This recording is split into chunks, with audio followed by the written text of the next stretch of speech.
überhaupt? Lass mal was von euch hören! Ein bisschen lauter noch, ein bisschen lauter. So ist gut. Gut, das erste Lied, was ich machen werde, das habe ich bei DSDS gesungen in der ersten Live-Show. Und das ist von Frieda Gold, Wovon sollen wir träumen? Und wenn ihr mitsingen könnt, dann singt alle mit.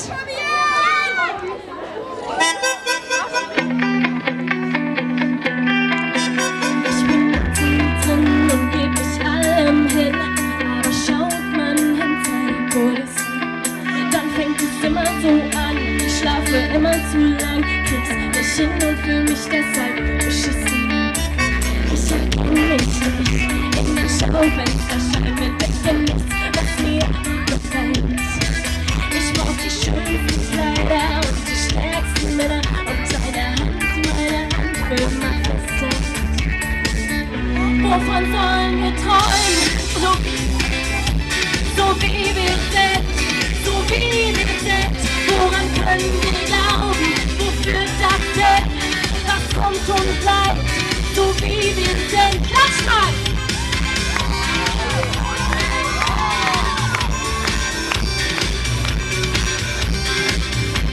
Ich fühle mich leer und die Nacht liegt schwer, so schwer auf meinen Schultern. All die Hoffnung, die war, ist schon lang nicht mehr da. Schon wieder eine Nacht einfach vertan. Ich hab gesucht und gesucht in den hintersten Ecken nach Augen, die mich interessieren. Noch nie hat das geklappt, doch ich mag's nicht mehr wieder.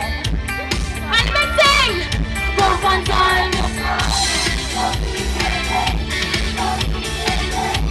so wie wir sind, woran können wir glauben?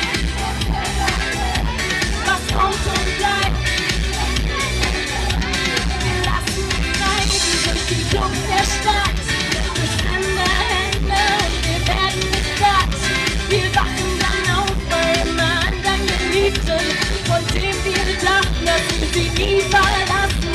Wir können nicht mehr atmen und vergessen zu essen. Wir trinken zu viel, es bleibt Spiel ohne Ziel. Wann hört das auf? Wann kommen wir hier raus? Wovon sollen wir träumen? Wo sind wir zu Hause? Wo sind wir zu Hause? Wo sind wir zu Hause? Wovon sollen wir träumen? So wie wir sind, so wie wir sind, so wie wir sind. Woran können wir glauben? Wofür das denn? Was kommt und bleibt? So wie wir sind. Wir lassen uns treiben durch die Luft der Stadt, durch fremde Hände und wir werden nicht satt. Wir wachen dann auf bei einem anderen Geliebten, von denen wir dachten, dass wir sie nie verlassen. Wovon sollen